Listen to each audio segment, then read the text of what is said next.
Combination expected value inferential statistics. तो आपको नजर आ रही है screen?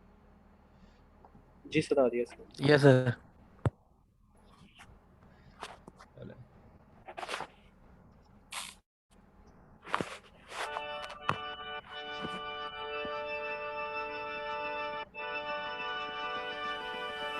Hey guys, welcome back to my channel. This is Varun Tahin.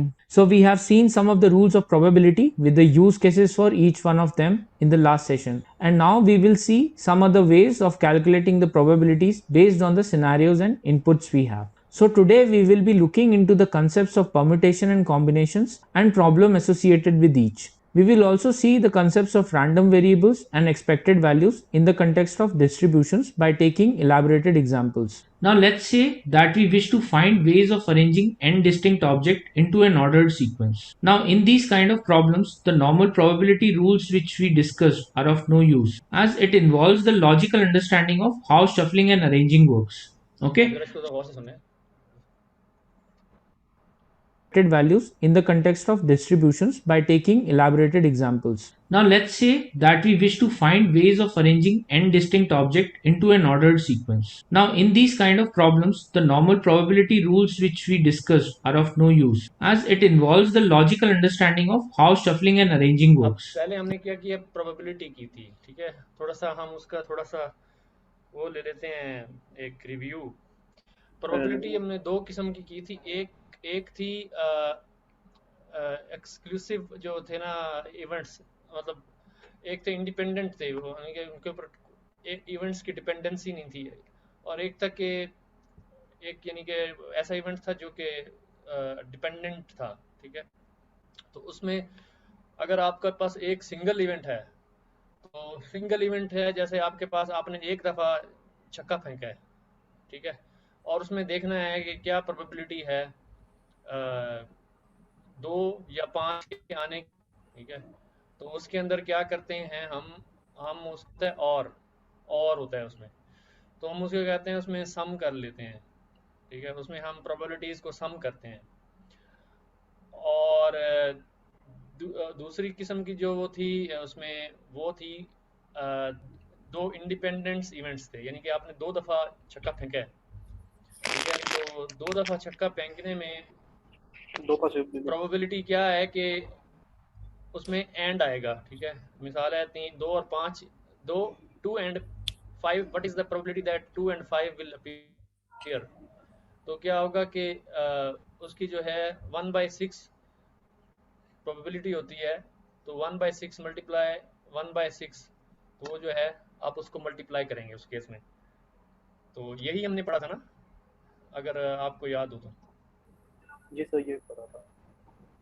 ठीक है, तो अब जो है हमारे पास आ गया, वो कहता है कि हम कम्बिनेशन ऑर्डर सीक्वेंस बनाना चाहते हैं किसी एन डिस्टिंक्ट ऑब्जेक्ट्स, यानी कि आपके पास ऑब्जेक्ट्स हैं, डिस्टिंक्ट ऑब्जेक्ट्स हैं, यानी कि डिफरेंट हैं एक दूसरे से।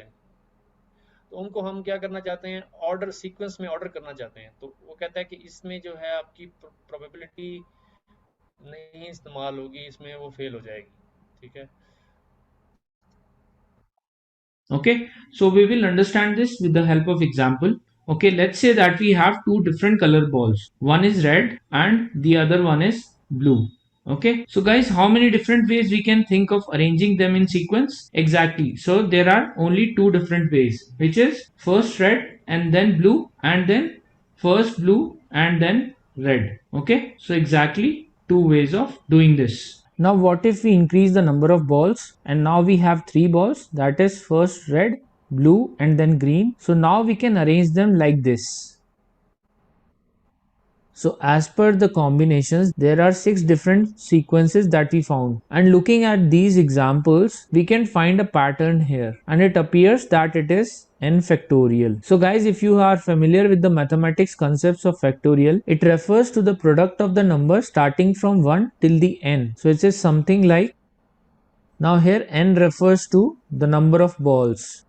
Okay, so you can fit this equation here in this scenario. So the number of balls here is 3. So 3 factorial is 1 into 2 into 3, which is 6. And here the number of balls are 2. and therefore 2 factorial is 1 into 2, which is 2. Now there are several other definitions which we like you to remember. The first we have already seen, which is factorial, which says so there are n factorial ways of arranging n distinct objects into an ordered sequence. So this elaborates that if we have n distinct objects, we have n factorial ways of arranging them differently, and this is equivalent to permutation when n is equals to r. We will see this statement in a short while. Now combination refers to the number of ways to choose a sample of r elements from a set of n distinct objects where order does not matter and replacements are not allowed. So that means that we will apply combination when a problem says to choose a sample of r elements or a sample of smaller elements from a set of larger objects or larger samples, and the problem clearly says that the order does not matter and replacements are not allowed. So out of n different objects, we are choosing r samples and we calculate combinations via this formula, which is n factorial divided by r factorial into n minus r factorial. Now with the small change of ordering, let's say the order matters in that particular question which we had previously. Okay, in that case we will use permutation and there will be a small change in the equation as well, and we will not use r factorial, so the equation becomes n factorial divided by n minus r factorial. And let's say that the value for r is equal to n, that is we are using the first scenario where we are choosing all the numbers or all the objects. So in that case this n minus r will become 0, and so 0 factorial will become 1, and therefore this will become n factorial. Now we are left with two other scenarios where we choose a sample of r elements from a set of n elements, and when the question says that order does not matter but replacements are allowed. So in that case this equation will be used, which is n plus r minus 1 factorial divided by r factorial into n minus 1 factorial. So this is just a simple modification to combination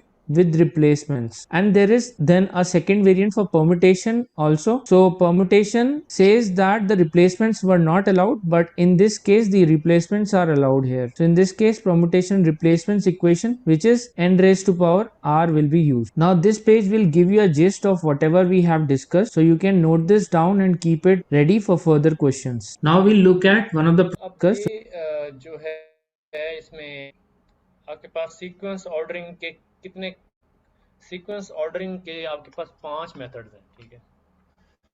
अब इसमें जो है order matters, replacement not allowed, ठीक है। उसके जो है आपको कॉम्बिनेशन बनेंगे वो n फैक्टोरियल है। जैसे कि आपके पास 3 बॉल्स हैं, 3 बॉल्स को आपने लिख रखा है डिफरेंट ऑर्डर से, पहले ब्लू फिर ग्रीन फिर मतलब येलो रख दी, उसके बाद फिर आपने दूसरे तरतीब से रखा, पहले ब्लू फिर येलो और फिर ग्रीन। इस तरीके से आपके पास टोटल उसके कितने ऑर्डर बन सकते हैं? वो बन सकते हैं आपके n फैक्टोरियल, ठीक है। n फैक्टोरियल आपके कॉम्बिनेशंस बन सकते हैं। आप इसमें जो है ये है कॉम्बिनेशन, दूसरा तरीका है कॉम्बिनेशन का। इसके अंदर ना ही ऑर्डर है और ना ही रिप्लेसमेंट अलाउड है। आप इसमें से रिप्लेसमेंट का क्या मतलब है? सर एक क्वेश्चन ही मेरा भी क्वेश्चन रिप्लेसमेंट का क्या मतलब है यहाँ? हाँ वही ना, रिप्लेसमेंट का क्या मतलब है? इसका मतलब ये हो सकता है कि यानी कि हम वहां पे कोई एलिमेंट रख के वहां से चेंज करना चाह रहे हो, रिप्लेसमेंट का शायद ये मतलब हो यहाँ।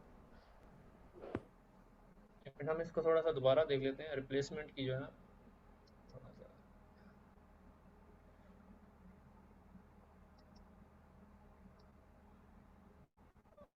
पहला ना फैक्टोरियल वाला सही, ये आपका परमुटेशन एंड कॉम्बिनेशन, तो ये है फैक्टोरियल वाला। Okay, so you can fit this equation here in this scenario. So the number of balls here is 3. So 3 factorial is 1 into 2 into 3, which is 6. And here the number of balls are 2, and therefore 2 factorial is 1 into 2, which is 2. Now there are several other definitions which we like you to remember. The first we have already seen, which is factorial, which says so there are n factorial ways of arranging n distinct objects into an ordered sequence. So this elaborates that if we have n distinct objects, we have n factorial ways of arranging them differently, and this is equivalent to permutation when n is equals to r. ये है आपका factorial, और ये जो permutation है, ये permutation और factorial बराबर हो जाते हैं जब आपके पास आपके n अगर आपके पास 6 अपना 3 बॉल्स हैं और आपने 3 सैंपल लेने हैं, मतलब r जो है ना वो आपके सैंपल हैं, तो अगर 3 सैंपल लेने हैं तो फिर ये देखो ना, यहाँ पे लिखा हुआ है there are n ways of arranging n distinct objects into an ordered sequence। तो ऑर्डर सीक्वेंस का मतलब है कि आपके पास जो है 1 2 3, ऑर्डर का मतलब क्या है? ऑर्डर का मतलब है कि आपके पास जो है शायद तीन तीन है ना, तो तीन ही आएंगे, ठीक है। जैसे कि आपके पास अगर 3 बॉल्स हैं, ठीक है, जहाँ तक मेरा ख्याल है, यानी कि सर अगर एक बॉल आपके पास, जी, सर आई एक थिंक ग्रीन है, ऑर्डर का मतलब ये भी हो हैं, सकता है कि नहीं, कि उसको सॉर्टेड फॉर्म में रखना हो। किस में रखना हो? सॉर्टेड फॉर्म में, यानी कि अगर 1 2 3 है तो उसको 3 2 1 है तो उसको 1 2 3 रखना हो, इस तरह। नहीं, इसमें आप 1 2 3 क्या करेंगे? 3 बॉल्स है ना ये, ठीक है। अब 3 बॉल्स का मतलब ये है कि आप, यानी कि ये आप मिसाल है 1 इंटू एन ऑर्डर सीक्वेंस, यहाँ पे ऑर्डर मैटर करता है। तो अक्सर उसमें क्या है, इस बॉल को इधर रख दो या इसको इधर रख दो या इसको इधर रख दो, तो ये जो है इसका जो आपका फैक्टोरियल का मतलब तो ये है, मतलब आपके 3 बॉल हैं तो 3 फैक्टोरियल, तो इसके टोटल बनेंगे 3 फैक्टोरियल, 3 × 2 × 1, तो ये 6। तो इसके 6 जो है ना डिफरेंट कम्बिनेशन बनेंगे, जो आप इसको बदल बदल के रख सकते हैं, ठीक है। अभी फ़िलहाल यही समझें, आगे चलते हैं दूसरी एग्जांपल है आपकी कॉम्बिनेशन। इसमें है, ये लिखा हुआ है कि ऑर्डर डज नॉट मैटर। अब ये देखते हैं कि इसमें जब हम प्रैक्टिकल उसमें जाएंगे ना एग्जांपल्स में, तो फिर हम थोड़ा उसको शायद बेटर अंडरस्टैंड कर पाएँ। The number of ways are to choose a sample of r elements from the set of n distinct objects। अब यहाँ पे जो है ना set of r element, यानी कि अगर आपके पास 3 बॉल्स है ना, तो उसमें से आप एक भी चूज कर सकते हैं, 2 भी चूज कर सकते हैं और 3 भी चूज कर सकते हैं, ठीक है। तो वो ये वही वाला है जो हमने उस दिन किया था, पता नहीं वो इन्हीं लेक्चर्स में किया था या कहीं और किया था। तो ये तो वही वाला फार्मूला है, ऊपर है n factorial r factorial n minus r factorial. तो ये कितने कम्बिनेशन आपके बनते हैं, तो वो आपके जो है पता चल जाएगा इससे। और इसमें जो है order does not matter. Choose a sample of r elements from a set of distinct objects where order does not matter and replacements are not allowed. अब ये जब एग्जांपल्स में जाएंगे फिर समझ आएगी। अभी इसकी जो है ना, हमें एक तो ऑर्डर की समझ नहीं आ रही, ठीक है। तो ये देखते हैं आगे आगे आपका permutations order matters। The number of ways to choose a sample of r elements from a set of n distinct objects where order does matter। ये चीज कॉम्बिनेशन में order does not matter and replacements are not allowed, ठीक है। ना ही replacement allowed है, ना ही order matter करता है। लेकिन इसके अंदर ऑर्डर मैटर करता है, रिप्लेसमेंट्स आर नॉट अलाउड, ठीक है।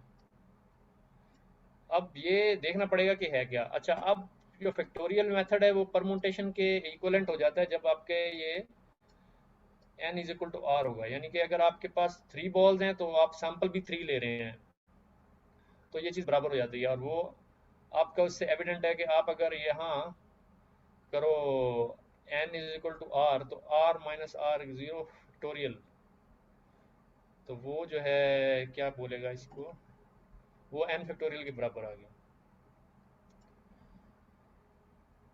अच्छा, आगे चलते हैं। We will see this statement in a short while. Now, combination refers to the samples and we calculate combinations and equation becomes n factorial divided by n minus r factorial. And let's say that the value for r is equal to n, that is we are using the first scenario where we are choosing all the numbers or all the objects. So in that case this n minus r will become 0, and so 0 factorial will become 1, and therefore this will become n factorial. Now we are left with two other scenarios where we choose a sample of r elements from a set of n elements, and when the question says that order does not matter but replacements are allowed, so in that case this equation will be used, which is n इसके plus मेरे ख्याल में थोड़ा लिख लें, तो मेरे ख्याल ये फार्मूला जो बता रहे हैं, या अगर कोई साथ साथ अगर इसकी प्रिंट लेके यार उसकी स्लाइड वगैरह बना लें। सर मैं इसकी पिक्चर्स बना के तो कर दूंगा। ले रहे हैं? नहीं सर, ये जो वीडियो हमारे पास मिल जाएगी ना, तो उससे मैं पिक्चर्स बना के तो मैं स्लाइड ग्रुप में शेयर कर दूंगा। अच्छा अच्छा, चलो ये अच्छा हो जाएगा, ठीक है जी sir. n factorial. Now we are left with two other scenarios where we choose a sample of r elements from a set of n elements, and when the question says that order does not matter but replacements are allowed, so in that case this equation will be used, which is n plus r minus 1 factorial divided by r factorial into n minus 1 factorial. So this is just a simple modification to combination with replacements, and there is then a second variant for permutation also. So permutation says that the replacements were not allowed, but in this case the replacements are allowed here. So in this case permutation replacements equation, which is n raised to power r, will be used. Now this page will give you a gist of whatever we have discussed, so you can note this down ये and इसी keep का ले लें, यही काफ़ी है। ये आपका यानी कि सारी डेफिनेशन यही इसमें आ रही है। it ready for further questions. Now we'll look at one of the problems of ले लूँ उसकी पिक्चर, कि अभी इस्तेमाल करेंगे इसको।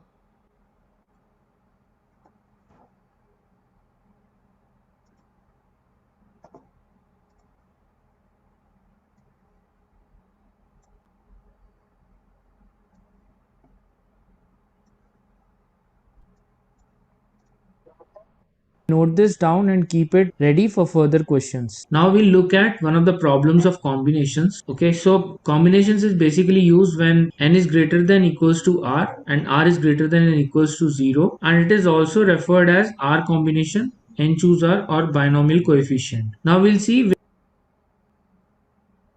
R combination, also referred as R combination out of n choose R binomial coefficients। अच्छा जी, where this equation will be applied. So let's say that I won first position in a competition and I am allowed to choose 2 prizes from 6 prizes. So how many different combinations I can apply to choose those 2 prizes? So here we can apply combinations. The reason is the order does not matter here because we can choose any prize, and also replacements are not allowed because we are allowed to keep the 2 prizes. So we will not replace the first prize when we are choosing the second prize. Okay, so we'll apply combination. So here n is अच्छा equal. एक minute, first position and allowed क्या है, one first position and allowed to choose 2 prizes from 6 prizes, how many different combinations. अच्छा, इसमें order यानी कि order does not make combination का क्या फार्मूला है? कॉम्बिनेशन का फार्मूला है order order is order matter, order does not matter, ठीक है, और replacements are not allowed, replacement is not allowed और order does not matter। तो इसकी दोबारा से सुनते हैं वजह क्या है इसको। Because we are prizes. So here we can apply combinations. The reason is the order does not matter here because we can choose any price, and also replacements are not allowed because we are allowed to keep the 2 prizes. So we will not replace the first prize when we are choosing the second prize. Okay, so we will not replace the first prize when we are choosing the second prize। That means अगर मैंने एक prize choose कर लिया है, ठीक है, then I have no choice to change that, यही मतलब है इसका।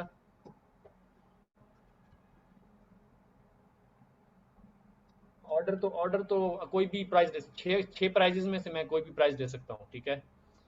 लेकिन जो रिप्लेसमेंट इज नॉट अलाउड, इसका मतलब ये है कि अगर मैंने मिसाल के तौर पे प्राइस नंबर 1 चूज कर लिया है और अब मैंने प्राइस नंबर 2 चूज करना है, तो वो प्राइस नंबर 2 चूज करने के बाद मैं प्राइस नंबर 1 जो है वो चेंज नहीं कर सकता, क्या यही मतलब है? नहीं सर, वो कहना ये चाहता है कि अगर पहला प्राइस चूज कर लिया है तो फिर दूसरा प्राइस चूज करते वक्त मुझे पहला प्राइस वापस नहीं देना पड़ेगा, तो दोनों प्राइस एक साथ मैं ले सकता हूँ। समझ नहीं आई। लाइक पहला प्राइस अगर मैंने ले लिया है तो दूसरा प्राइस भी मैं ले सकता हूँ, पहला प्राइस वापस मुझे नहीं करना पड़ेगा। हाँ, सही। तो यहाँ पे परमोटेशन, अच्छा ये पहले चलो, अभी कॉम्बिनेशन की बात की इसने, तो मतलब मेरा दिल कर रहा है कि यार मैं पहला प्राइस वापस कर दूं, मैं कुछ दूसरा प्राइस ले लूं, तो इसमें कहाँ प्रॉब्लम है? चलो देखते हैं। Will apply combination. So here n is equals to 6 because total 6 prices, and from that we are allowed to choose 2. So r becomes 2. So the equation becomes 6 factorial divided by 2 factorial into 6 minus 2 factorial, which is again 6 into 5 into 4 factorial, and we'll expand this, so 4 factorial. So this cancels out and the answer is 5 into 3, which is 15 combinations. Now we'll see a problem for permutation as well. So a code has 4 digits in a specific order and the digits are between 0 and 9. How many different permutations are there if one digit may only be used once? So this statement that one digit may only be used once signify that the replacements are not allowed, and this अच्छा, इसका मतलब है शाबू साहब ये combination उसने 15 का है ना, तो हम 15 कॉम्बिनेशन बना के देखें ना कि 15 कॉम्बिनेशन कैसे बन रही हैं। मैं अगला क्वेश्चन 15 वो कह रहा ना 15 कॉम्बिनेशन कैसे बनाए 15 हैं उसने। बंदे ने, ये तो हम उस दिन भी कर चुके हैं। ऐसा ये कर हमने चुके, ये वाला फार्मूला देखा था हमने, ठीक हो गया। ठीक है। अब ये वो वाला फार्मूला उस दिन हमने देखा था। वो 15 कॉम्बिनेशन ऐसे बनते हैं, आपके पास 6 प्राइस है ना, आप 6 प्राइस में से आपने 2 प्राइस चूज करने हैं, ठीक है। तो अब आउट ऑफ 6 जो आप डिफरेंट डिफरेंट कॉम्बिनेशन ट्राई करते हैं ना, मिसाल price 1, price 2, price 1, price 3, price 1, मतलब वो इस तरीके से बनेगा ना, 6 ऐसे ही प्राइस बनेगा है। ना, ऐसे ही बनेगा, ऐसे ही बनेगा। हाँ, ये है ना, ऐसे है ना। ये हम कॉम्बिनेशन की बात करें तो 1 2 3 4 5 6, तो 1 के 2 फिर इसके साथ, फिर इसके साथ, फिर इसके साथ, फिर इसके साथ, ये कितने हो गए? 1 2 3 4 5, ठीक है। फिर ये इसके साथ,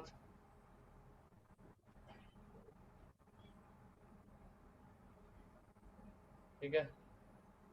एक ये 5 हो गए, 6 7 8 9, फिर ये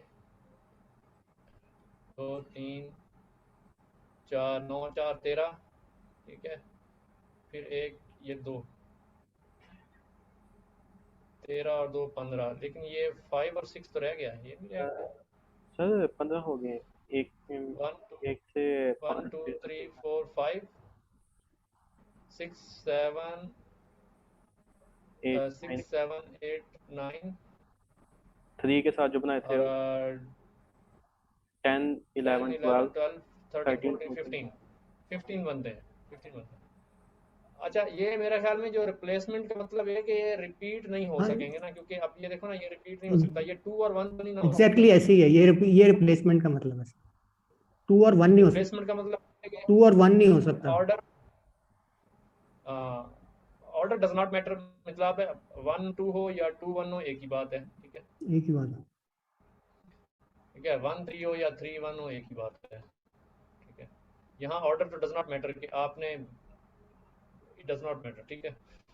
और रिप्लेसमेंट इज नॉट अलाउड, तो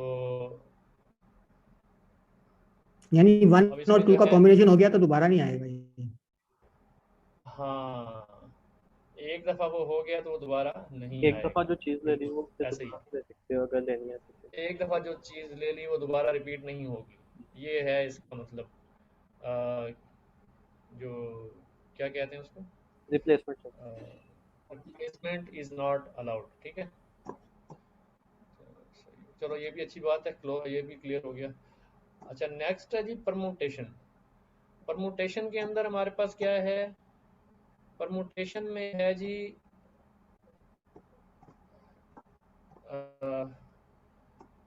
ऑर्डर मैटर्स।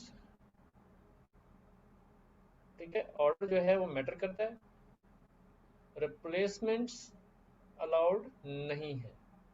ठीक है, ऑर्डर मैटर करता है लेकिन रिप्लेसमेंट अलाउड नहीं है, यानी कि अगर 1 2 है ना तो वो 2 1 उसके बराबर नहीं है।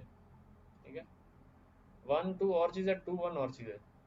ठीक है, तो ये है ऑर्डर का मतलब, और रिप्लेसमेंट अलाउड नहीं है। अब ये देखते हैं इधर यहाँ इसका क्या सेंस बनता है। A code has 4 digit in a specific order. कोई कोड है 4 डिजिट, 4 डिजिट का कोड है जी जनाब, 6 1 6 6 7 8 9। ठीक है, ये 4 डिजिट है। The digits are between 0 and 9. How many different permutations are there if one digit may only be used once?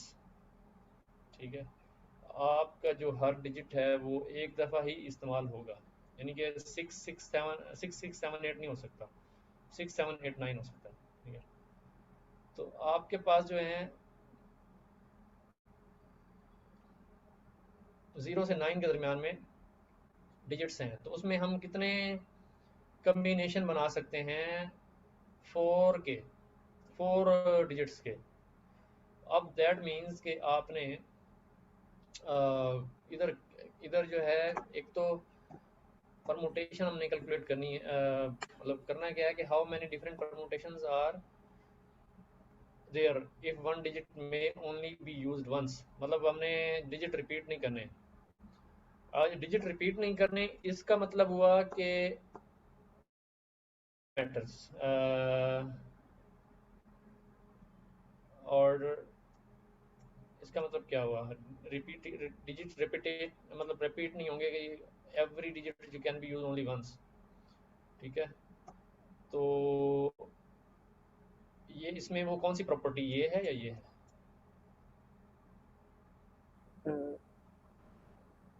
वाली प्रॉपर्टी है ना, order matters. Order order matters का मैटर्स में तो मतलब कि 1 2 3 चल रहा है तो 1 2 3 4 5 6 चलेगा, इस तरह ऑर्डर में। ऑर्डर का मतलब है कि जैसे कि 1 2 3 है, 1 2 3 4 है। ठीक है, फिर उसके बाद 2 3 4 है, 2 3 2 3 4 5 आएगा। ठीक है, फिर उसके बाद आपके पास आएगा 5 2 3 4 5, फिर आएगा उसके बाद 3 4 5 6, इस तरीके से। तो इस तरीके से बनेगा, और ये जो है ऑर्डर हो गया मेरा ख्याल में। और अच्छा, हम इसका हमको करके देख, ज़्यादा हमें टाइम लग जाएगा वैसे नहीं, 0 से 9 तक, 0 से 9 तक, तो जब जब वो कर रहा है तो हम क्यों करें, कह रहे हैं।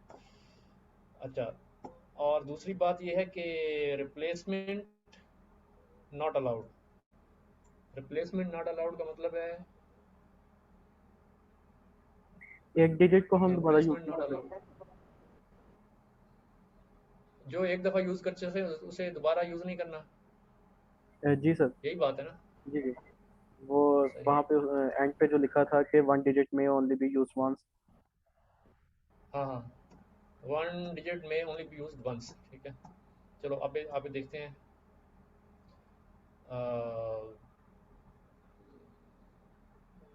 यानी कि एक सीक्वेंस में एक दफ़ा यूज़ होगा।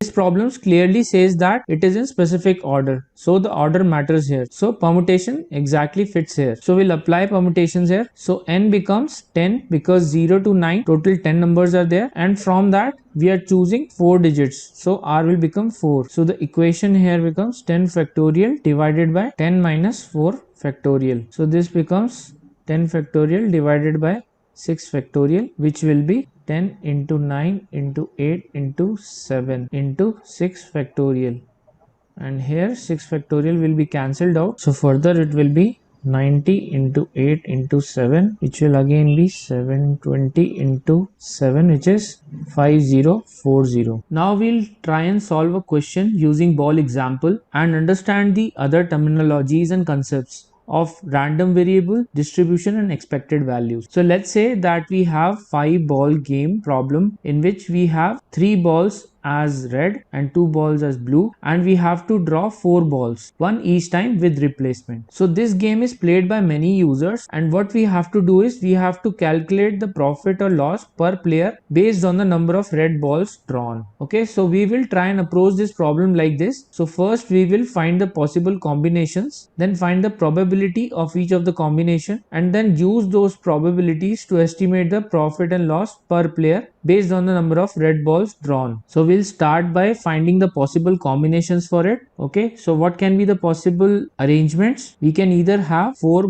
blue balls and 0 red ball, then we can have 3 blue balls and 1 red ball, we can have 2 red balls and 2 blue balls, and there can be 1 blue ball and 3 red balls, and 0 blue balls and all 4 as यहाँ red पे तो balls. Total So 5 ball game है, तो 5, 2 blue हैं, 3 red हैं, तो यहाँ पे अगर पहले बॉल ड्रॉ करते हैं 4 बॉल, तो 4 बॉल ब्लू कैसे आ सकते हैं, यहाँ तो हैं ही 2।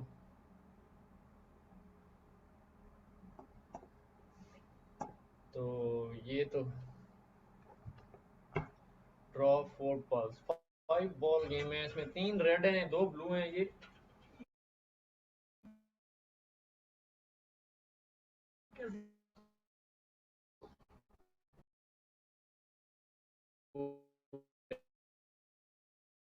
रेड और 0 ब्लू 4 रेड थोड़ा जाएगा। बैक करके भेजें दोबारा। नहीं, ये इसने बॉल्स ही वो दिखाएं, जी सर, आप ठीक है 2 ब्लू हैं। रहे हैं। मैंने कोई ऐसी बात बताई हो जो हमने नोट ना की हो तो इसका अब उसमें वो कह रहा है कि पहले आप उठाएंगे तो 4 बॉल जो है ना क्या आएंगी ब्लू, वो कैसे हो सकता है? एक मिनट, इसको जरा गौर से expected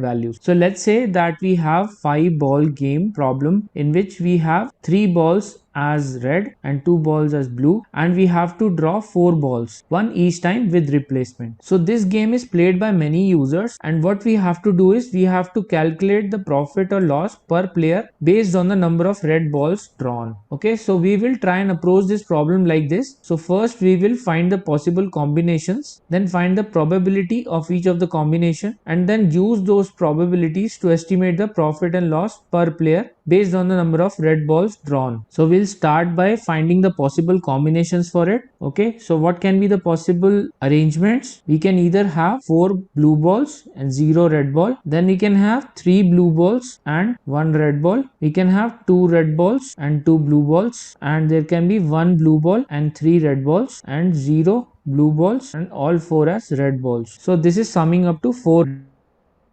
balls in total. So we are choosing 4 balls, and out of that we are having these possible combinations. Now we will try and see the number of combinations which can be formed in each of the categories. So there can be only one possible way here, that is this. All 4 balls are blue. Then for 3 blue balls and 1 red ball, there can be numerous combinations. So there can be blue, blue, blue, and then red. Now likewise for the others also we can make the pairs. So you can possibly make out the number of combination in each of these categories now. So here it is 1, here there are 4, here there are 6, here again there are 4, and here it is 1. So now that we have find the possible combinations, the second step is find the probability of each of the combination. Question लिखो भाई।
of each of the combinations. So before going to that step, we will understand the concept of random variable first. So the random variable quantifies, so you can possibly make out the number of combination in each of these categories now. So here it is 1, here there are 4, here there are 6, here again there are 4, and here it is 1. So now that we have find the possible combinations, the second step is find the probability of each of the combinations. So before going to that step, we will understand the concept of random variable first. So the random variable quantifies the outcome